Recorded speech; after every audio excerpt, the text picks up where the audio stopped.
Tonight, we continue our study in Ezekiel, and it's a very long book, and we've been biting off a few chapters each Wednesday night. Tonight, we're going to be in chapter 34 through 37. The biggest note in this section of Ezekiel that most people are familiar with is the Valley of Dry Bones chapter, which is chapter 37. But this whole section here is Ezekiel pondering in many ways what has happened to his people, the disaster and destruction that came upon Jerusalem, and their deportation back to Babylon. And of course, he is wondering, as would most people who sat and gave any type of consideration to what they were going through, um, how long will this last? And do we have a future? And so, one of the things that Ezekiel's going to do in this section here is he's going to employ a metaphor of a shepherd. And so, we come to chapters 34 through 48, which takes a turn. There are promises in this section about the vindication and ultimate restoration of the people that have been taken captive. And as you can see in chapters 34 through 37, there are promises of hope, and there is the extension of a covenant renewal that God is offering to his people. The only problem is the shepherds that is being used in the figure of speech represents the kings that have come and gone over the history of Israel, and many of them are not looking out for the people, and that's why they went down an errant path. But in utilizing this metaphor of a shepherd, there's going to be the hope of a new governance that is going to come where God is going to bring victory over evil among all the nations surrounding Israel, and then God will bring his presence back to the people. So um, God himself will be represented as a shepherd as well. So as we begin tonight in chapters 34 through 37, here's a few takeaways to look for in this section of Ezekiel. Number one, that the biblical authors develop shepherding as a metaphor for the leadership of government throughout the biblical story, as well as in the book of Ezekiel here. Secondly, Israel's kings are being condemned in this section because they are bad shepherds and they're going to take advantage of the flock. So the crisis that is taking place in this section is the same crisis that has been happening for hundreds and thousands of years, and that is where political leaders are only looking out and protecting their own wealth, and they kind of shrug their shoulders in terms of responsibility for the people that they are governing. And often they shift the burden of the government upon those who have fewer resources. So that sounds like listening to today's news, doesn't it? It's one of those things that pops up here in this section of Ezekiel, but there is also a promise where Yahweh says he will be a shepherd for his people, and he announces that there is a messianic hope, that there's one that will be like David, that will work on behalf of the people rather than just for themselves. So watch for those things as we go through this section. So chapters 34 through 48 is built upon things that have already come before in the book of Ezekiel.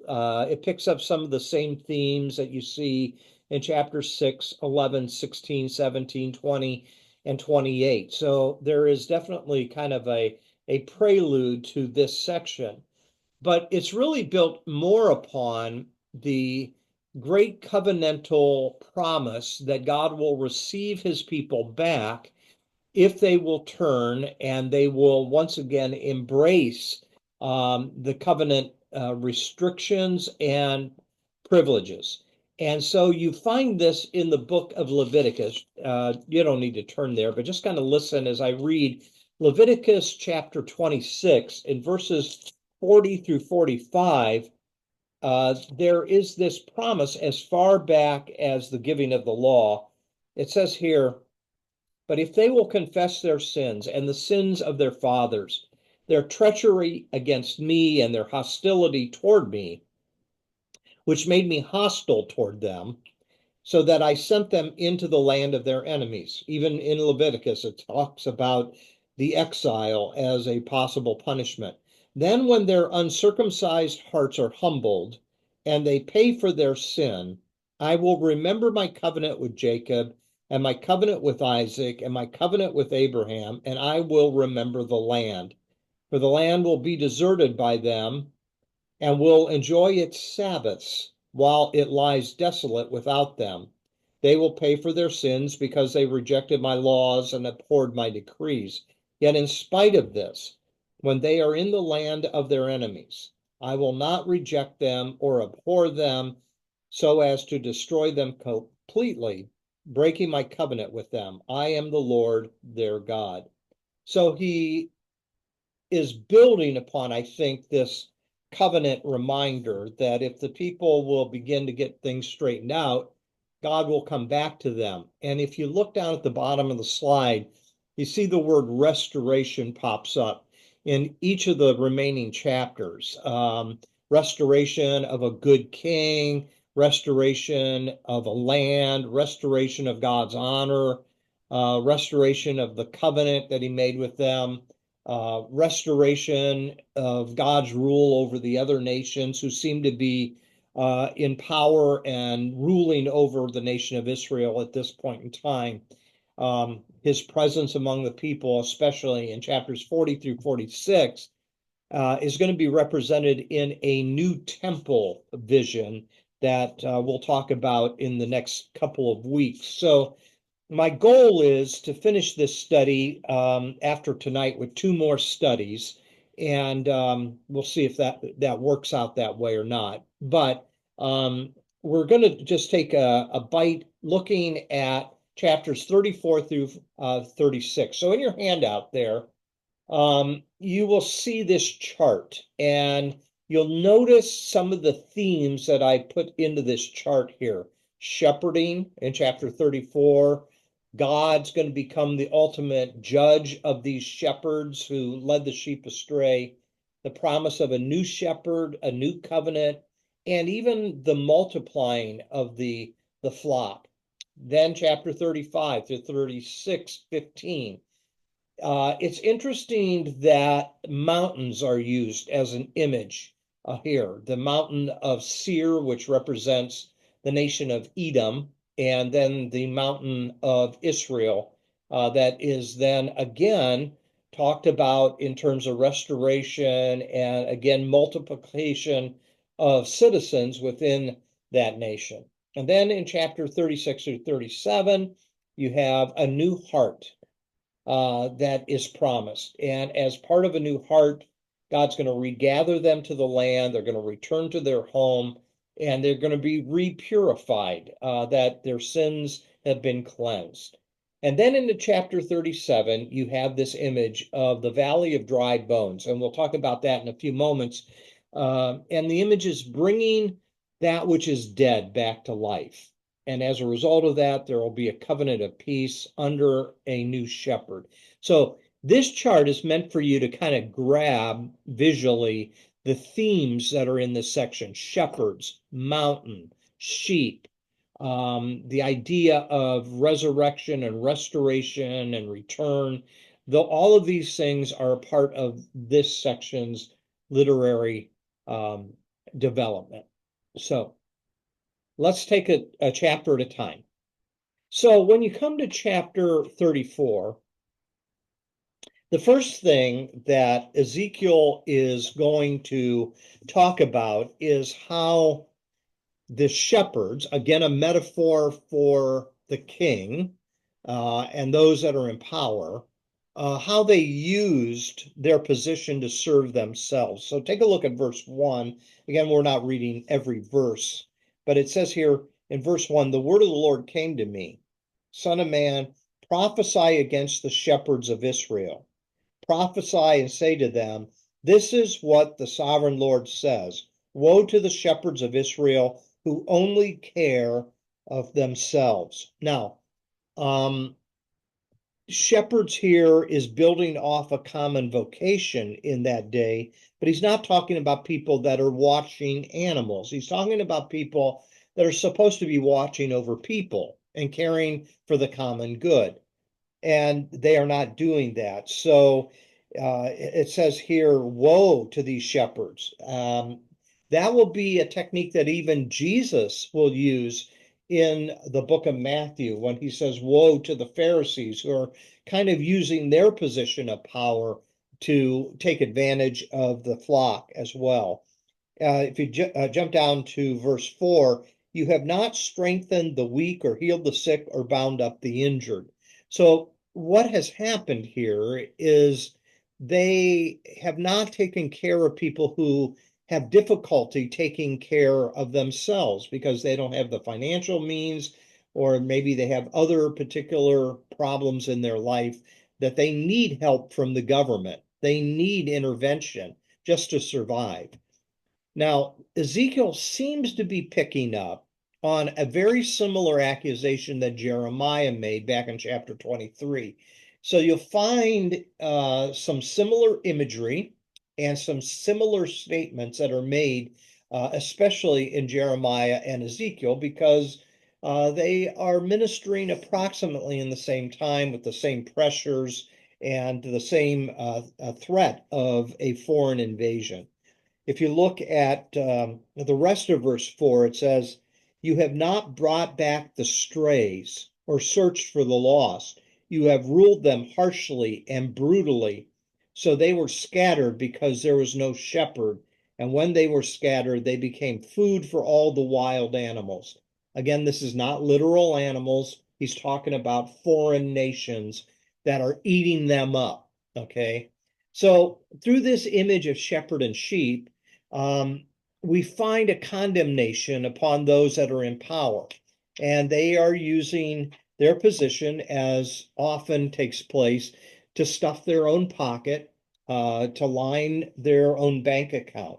And you jump down to verse 10, it says, this is what the sovereign Lord says, I'm against the shepherds, and I will hold them accountable for my flock. But God doesn't end there. He not only talks about them uh, failing in their mission, but in the next verse, verse 11, he says, for this is what the sovereign Lord says, I myself will search for my sheep and I will look after them. In other words, God's going to reassert his care for his people. He's going to reassert his divine kingship in the covenant that was made. And so he uses the same image. Jump down to verse 16. I will search for the lost. I'll bring back the strays. I will bind up the injured and strengthen the weak. But the sleek and the strong I will destroy. I will shepherd the flock with justice. So that's what it's all about in chapter 34 here, condemning the leadership there. And what's interesting, when you get to verse 17, there is this metaphor that includes sheep and goats. Now, Jesus will pick up on that theme in the Gospel of Matthew in chapter 25, verses 31 through 46, where he talks about separating the wheat and the chaff and separating the sheep and the goats. Well, it's a common imagery here. Look at verse 17. It says, as for you, my flock, this is what the sovereign Lord says. I will judge between one sheep and another, and between rams and goats. It is not enough for you to feed on the good pasture. Must you also trample the rest of your pasture with your feet? In other words, the leadership just doesn't care about the people. And unfortunately, this is a common characteristic in political leadership. They all they do is care about themselves. They don't care for the people, and God takes note of that. And the imagery here, as you move down through this chapter, is talking about being plundered. Look at verse 22. I will save my flock; they'll no longer be plundered. I will judge between one sheep and another. So in this section here, it becomes a foundation that Jesus builds upon, even in his teaching. Now, Jesus is not talking about kings when he uses this same imagery because Caesar is king of the Roman Empire in his day. But he does talk about how those who have religious positions can do some of the same damage as political leaders do as well. And so he will use the same imagery in the Olivet Discourse, which is chapters 24 and 25 of Matthew. So, all right. So what happens here is this: Israel is has these bad people and bad leaders. And when you get down to verse 23 and following, it's God that is promising that he's going to be a different kind of shepherd. And he says, I will place over them, verse 23, one shepherd, my servant David, and he will tend them. Now, that's not literally David coming back to life, okay? It's a part of the Davidic dynasty. It's a part of the promise that God made in 2 Samuel chapter 7.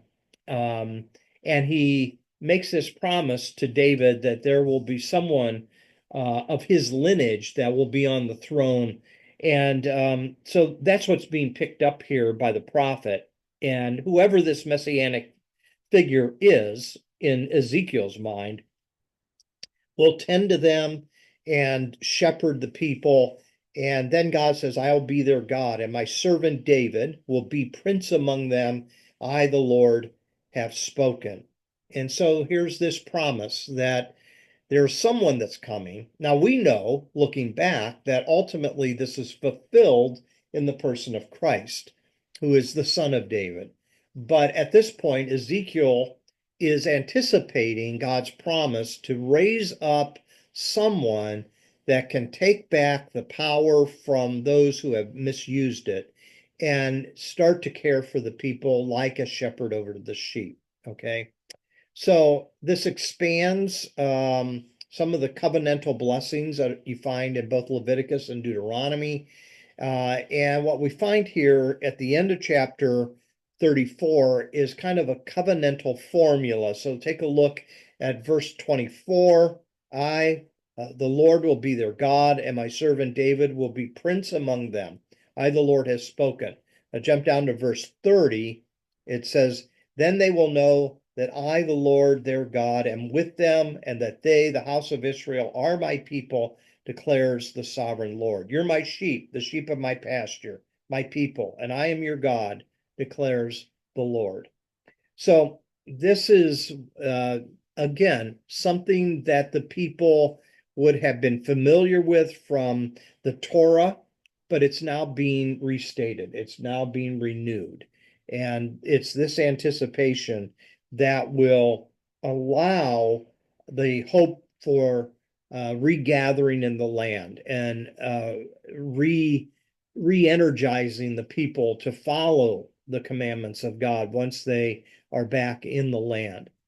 There is kind of an interplay here that's going on in the chapter. There are two people that are taking responsibility. One is God himself, and the other is the Messianic king, whoever that may be. So this Messianic king we call Messiah.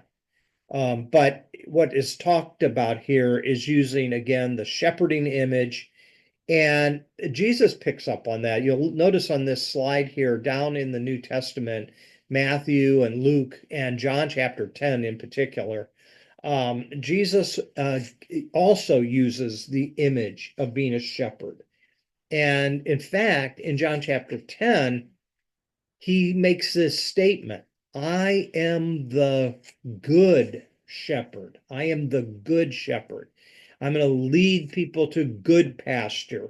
I will help them to lie down. It's the updated version of the 23rd Psalm in many respects. I'll lead them into a quiet place and into a place of abundance and that type of thing.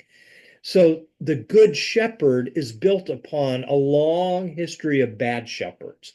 And so Jesus makes this statement, I will be the type of king that will look out for you. I will be the type of king that will care for you. I will be the type of king that will intercede for you.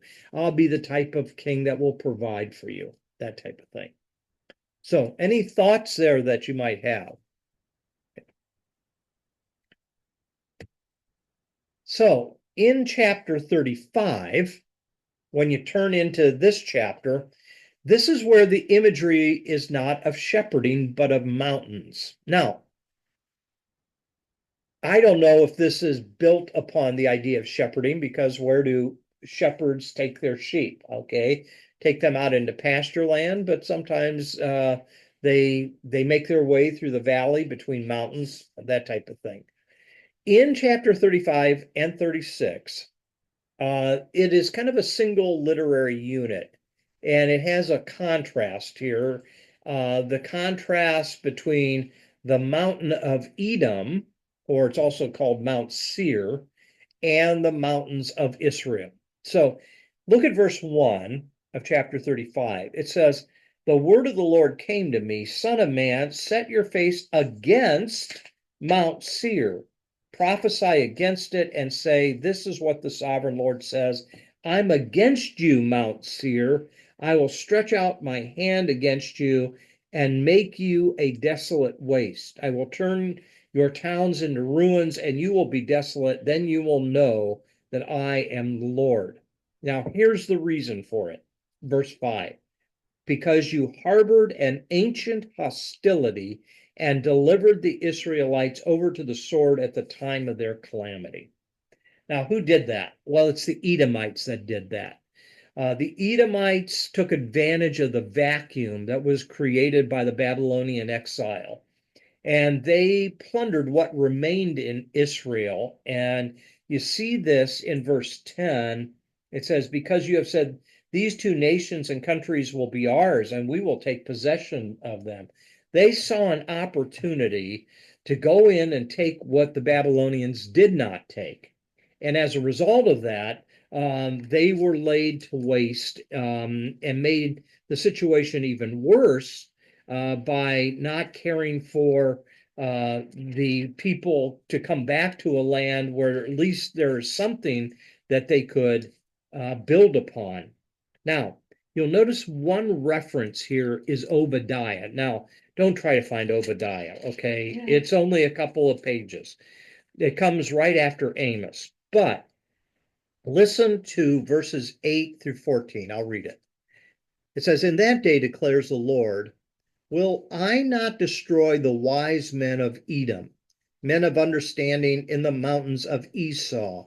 Your warriors, O Teman, will be terrified, and everyone in Esau's mountains will be cut down in the slaughter. Because of the violence against your brother Jacob, you will be covered with shame. You will be destroyed forever. On the day you stood aloof, while strangers carried off his wealth, and foreigners entered his gates and cast lots for Jerusalem, you were like one of them. You were like one of the plunderers, Obadiah is saying. You should not look down on your brother in the day of his misfortune, nor rejoice over the people of Judah in the day of their destruction, nor boast so much in the day of their trouble.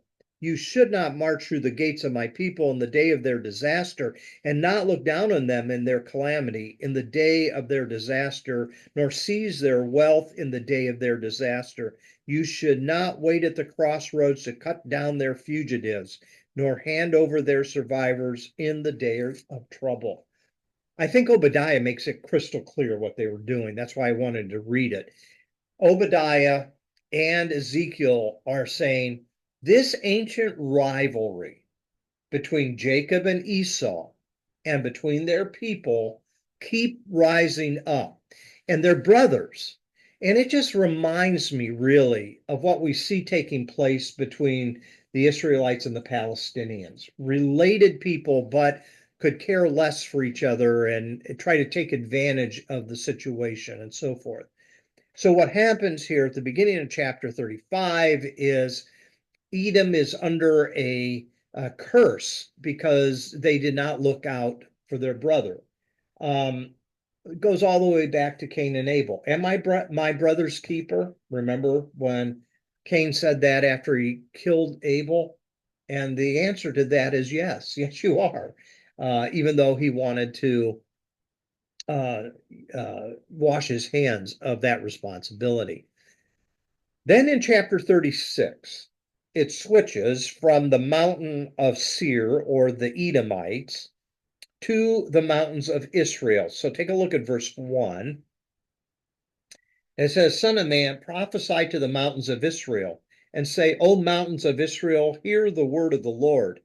This is what the sovereign Lord says. The enemy said of you, Aha, the ancient heights have become our possession. Therefore prophesy and say, This is what the sovereign Lord says, because they ravaged and hounded you from every side, so that you became the possession of the rest of the nations and the object of people's malicious talk and slander. Therefore, O mountains of Israel, hear what the sovereign Lord says. This is what the sovereign Lord says to the mountains and hills and the ravines and valleys, to the desolate ruins and deserted towns that have been plundered and ridiculed by the rest of the nations around you. This is what the sovereign Lord says. In my burning zeal, I have spoken against the rest of the nations and against all Edom for the glee with malice in their hearts. They made my land their own possession so they might plunder its pasture land. So again, this is talking about the brutality of one group of people that has attacked God's chosen people that he entered into a covenant relationship with. Much of the covenant blessings back in Leviticus 26 that I mentioned earlier begs the question, how will Israel change? How will they become obedient so that they can experience the covenantal blessings that God promises, even in light of their failure? So, what is going to be talked about here is a new heart and a new spirit. That the way that they'll come back to the covenant is by God changing their, not only their perspective, but their motivation and their spirit. If you jump down to verse 24, it says here, For I will take you out of the nations. I will gather you from all the countries and bring you back into your own land. And I will sprinkle clean water on you, and you will be clean. And I will cleanse you from all your impurities and from all your idols. And I will give you a new heart and put a new spirit in you. And I will remove from you your heart of stone and give you a heart of flesh. Now, Paul will pick up on this. He talks about hearts that are circumcised in his letters. Okay, so it's a similar idea. But here, how's it going to be done? Verse 27, and I will put my spirit in you and move you to follow my decrees and be careful to keep my laws. So this idea of defiling the covenant is at the heart of this, that certainly Israel is to blame for the discipline that God has brought into their experience. Now, Israel at times was full of violence and injustice, just like the other nations. But God is holding them accountable to that. And yet he doesn't do so with the idea of exterminating them. It's this idea of restoring them and giving them a new heart. And as a result of that, God's character is shown to be on display to the rest of the world. It's something that God accomplishes as he works his will in the hearts of the people. And of course, that has New Testament connections as well. Born of the water and the Spirit, Jesus says to Nicodemus. So the idea of the Spirit is to produce the fruit of the Spirit. That's always been the case, even as in the Old Testament. But the Spirit is to change the motivation, not just the action itself.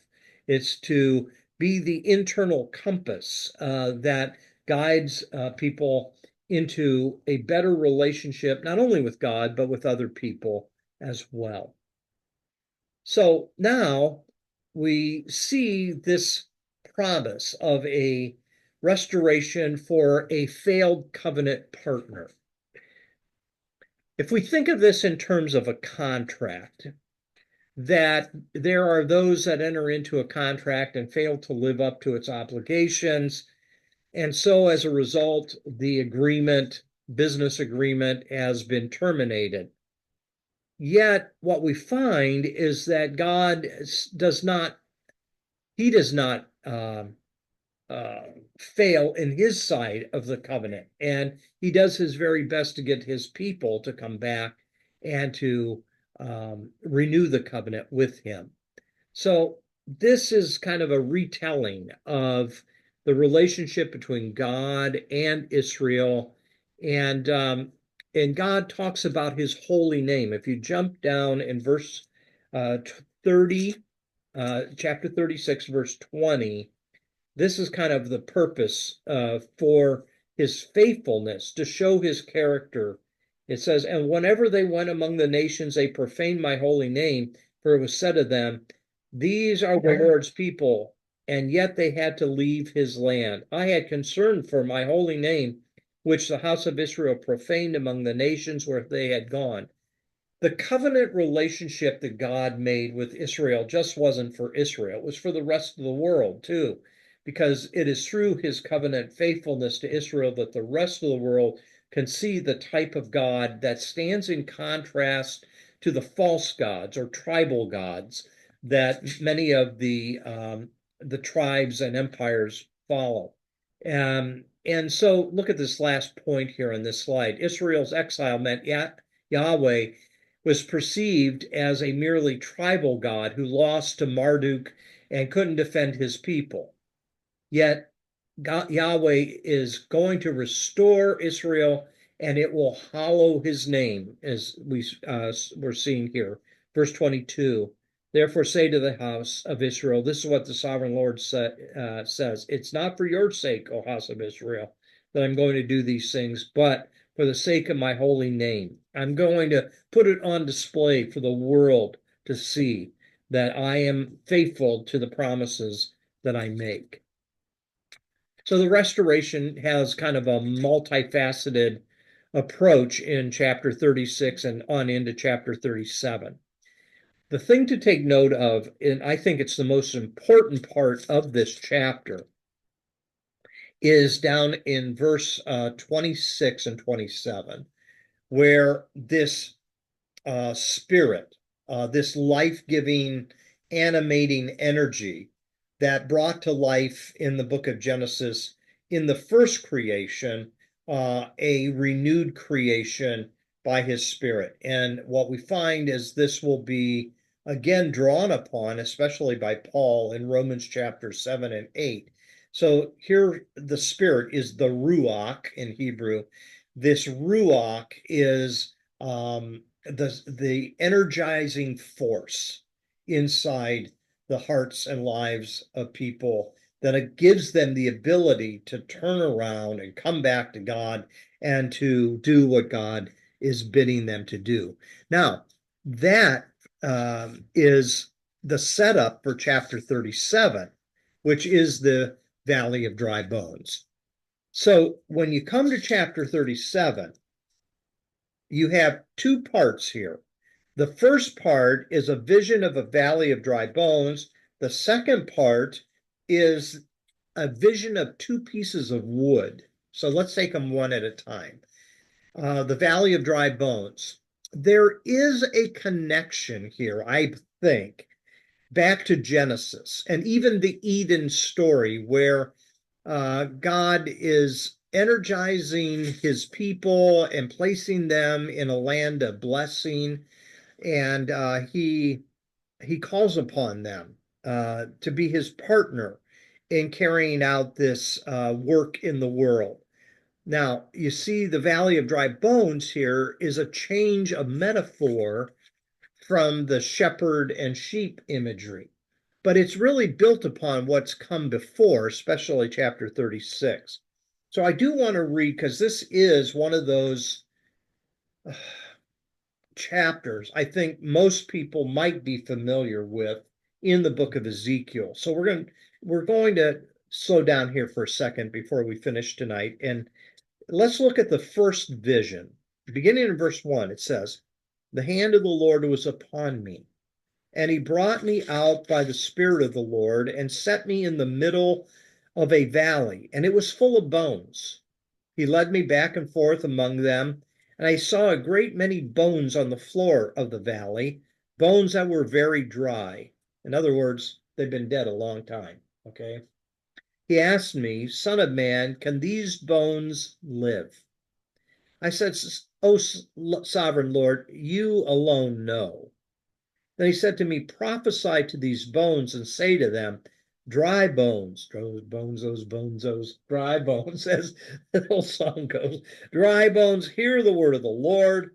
This is what the sovereign Lord says to these bones. I will make breath, ruach, wind, spirit," that was just in the previous chapter, "enter you, and you will come to life. And I will attach tendons to you and make flesh come upon you and cover you with skin, and I will put breath in you and you will come to life." Sounds like Genesis, breathing in the essence of life, and Adam becomes a living being. "Then you will know that I am the Lord." So I prophesy as I was commanded. And as I was prophesying, there was a noise, a rattling sound, and the bones came together, bone to bone. And I looked, and tendons and flesh appeared on them, and skin covered them, but there was no breath in them. Then he said to me, "Prophesy to the breath. Prophesy, son of man, and say to it, this is what the sovereign Lord says. Come from the four winds, O breath, and breathe into these slain, that they may live."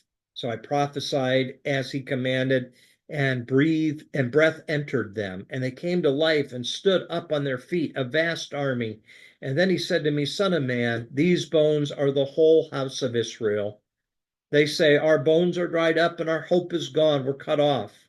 Therefore prophesy and say to them, this is what the sovereign Lord says. O my people, I'm going to open your graves and bring you up from them. I will bring you back to the land of Israel. Then you, my people, will know that I am the Lord. When I open your graves and bring you up from them, I will put my spirit in you and you will live, and I will settle you in your own land. And then you will know that I, the Lord, has spoken, and I have done it, declares the Lord. So the thing to look for in this vision, this metaphor of dry bones, is number one, the Eden references. This idea of blessing, a place where breath had entered the first human beings, and God wanted to bless them with a wonderful environment.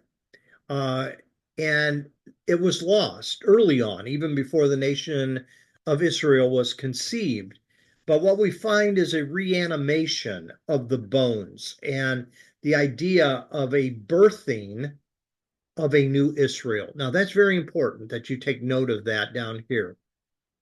Sometimes this chapter has been used to talk about individual resurrection, okay, like Jesus was resurrected. That's not the subject matter here. This is the resurrection of Israel as a whole coming back to the land. It's the idea of a re-energizing life where they can continue in relationship with God. I don't think this chapter has much of anything to say about what happens in the course of time. That's left to the New Testament, where there is the promise of individual resurrection following the resurrection of Christ, who is the first fruits. Rather, this is the nation as a whole. And I think you see that here when it talks about things like, I'm going to bring you back to the land of Israel.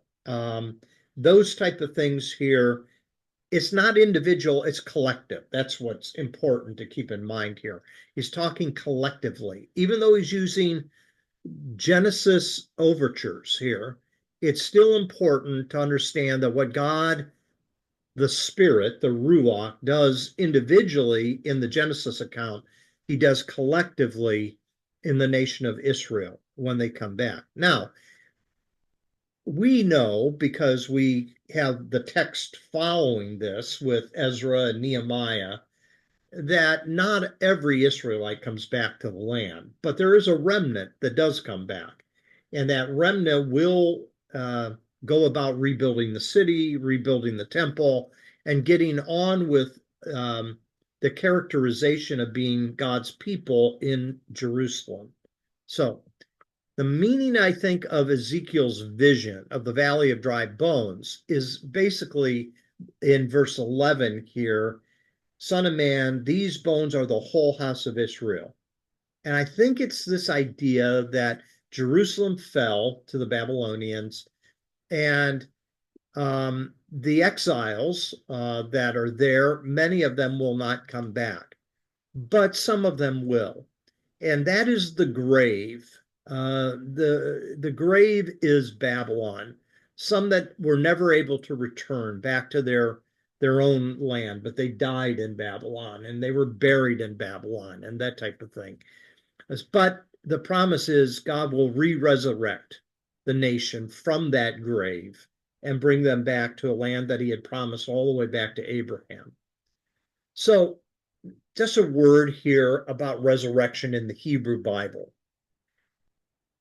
In the Old Testament, there are some affirmations that God, Yahweh, is not in competition with the gods of the underworld, like Moloch and some others, but he is the God of the living. He's not the God of the dead. You can see that in some of the cross references there. And it seems as though the psalmists are the ones that pick up on this the most. And it's found in a number of psalms that there is life that extends beyond the grave. Now, it's not well defined, okay? But in general, you have kind of the idea of resurrection.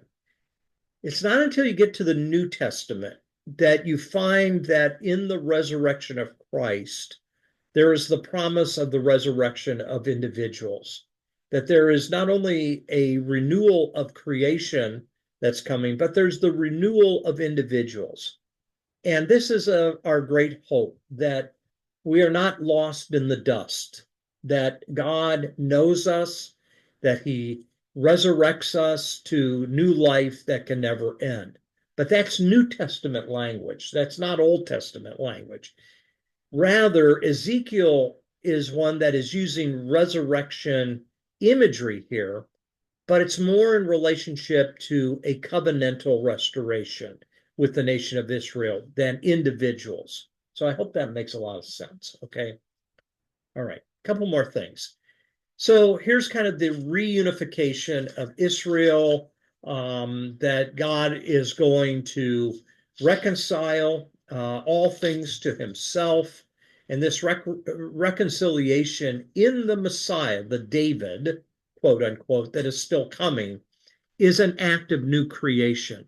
And that's where it becomes kind of Eden-like in its imagery. As God brought new life in the first creation, he's bringing new life in the renewed creation as well. All right, so we've got one more little thing to kind of look at, and then we'll be done for the evening. Now the image changes. So I hope you've seen by now, you can't pin Ezekiel down to just one metaphor. What we've looked at in this whole study is he's shifting back and forth with all kinds of different word pictures. And he does so again in verse 15.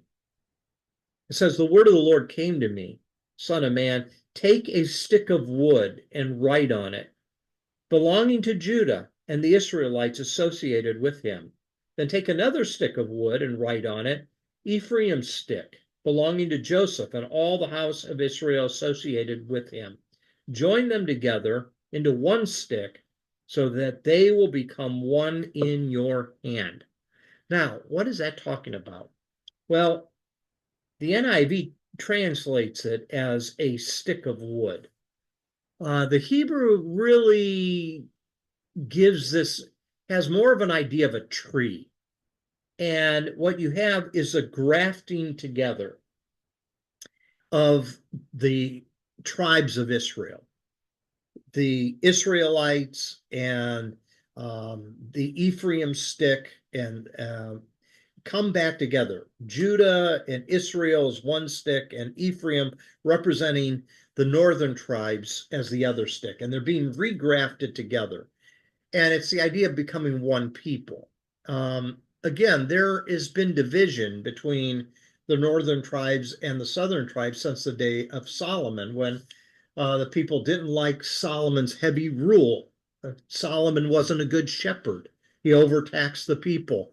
He utilized sons for his army. He used slave labor to build the temple. And finally, people had enough, and 10 tribes broke away from him, and he was left with 2 tribes to the south. And now this is kind of a bringing back together. Now, it's interesting to me that Paul will talk about the grafting together, not of Jews and Jews, but then in his writings, he talks about the grafting together of Jews and Gentiles, that they will be brought together as one people. Same imagery, different reference. So Jew and Jew here, but Jew and Gentile in the New Testament. So the final lines really kind of point forward to chapters 40 through 48 with this idea of a renewed Israel being brought back into the land. And Yahweh's new temple will be in the middle of it. And there's a lot of information and imagery that is given about this new temple in the latter chapters of Ezekiel. But before we get there, there's this looming dun dun dun dun in chapter 38 of Gog and Magog. We won't get to that until next week, because that was a passage that was used during the Cold War to think that Gog and Magog was Russia. Okay, well, I guess we could even apply that today with all the Russian things that are going on in current world history. But we'll talk about it in terms of what it meant back then. And I think that imagery about Gog and Magog first has its application in Ezekiel's day. But if you have a chance this week, read chapters 38 and 39, and that'll kind of set us up for next week's study. So chapters that we looked at tonight, chapter 34, sheep and shepherd. Then you get to chapter 37, valley of dry bones. It's the idea of creator and creation. And then in the second half of chapter 37, the idea of 2 sticks being brought back together, or 2 trees being grafted together. So I'm going to pause our recording and see if you have some questions or comments upon this section of Ezekiel. Okay, so we are not recording, and I'll bring us all up so we can see each other. Any thoughts about this section of Ezekiel? Now, can you imagine how overwhelming all this is, the amount of information and text that is in the book of Ezekiel, and how much of it was edited and how much of it was used in Ezekiel's day and afterwards? I mean, it's pretty intimidating what's in the book of Ezekiel for us and as well back then. So what are some of your thoughts about these chapters tonight? Any questions, comments, observations?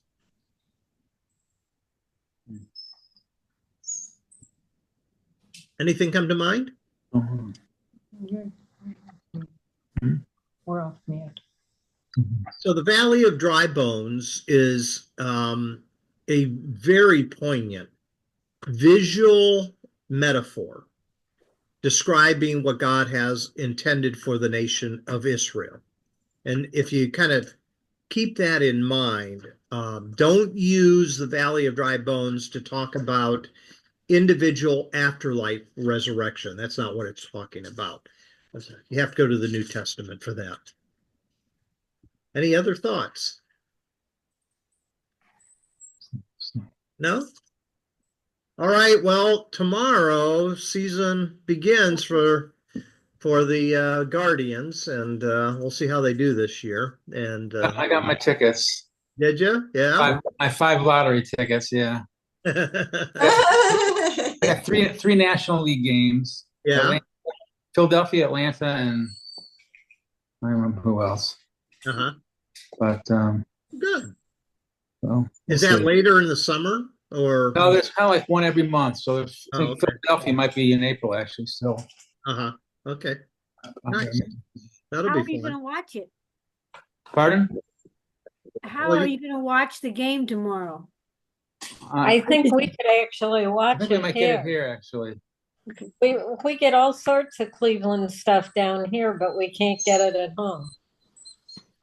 Wow. That's interesting. That's weird. Yeah. It is. Huh. Yeah, but yeah, they're playing in Kansas City tomorrow. I think it's an afternoon start if I'm not Who's the mistaken. starting pitcher? BB. Okay. Maybe. Yeah. How has Ramirez done in spring training? What's that? How has Ramirez been doing in spring training? You know? I don't know. I haven't been following it. I don't know.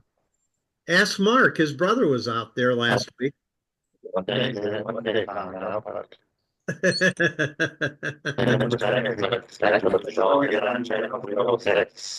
Your voice is all distorted. You sound like you sound like R2D2. I just have a bad cold. Like,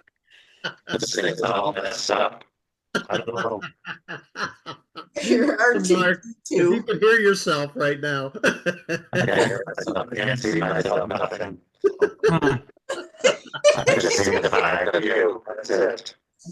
What are, what are you using? A laptop? Yeah. Same thing I've always used. Bring it with you tomorrow to McKinley. I'll take a look at it. Okay? All right. I don't know if I'll be able to figure it out or not, but Yeah, I can get that phone thing. Yeah, well, that's like an hour or so. I can get rid of that. okay. Well, let's set us up. Yeah. Well, I'll see you at McKinley tomorrow. We'll take a look at it. All right. So, all right. That's all I have for tonight. Anything else? Okay. Have a good evening. you too. Okay. Bye. Bye. Bye.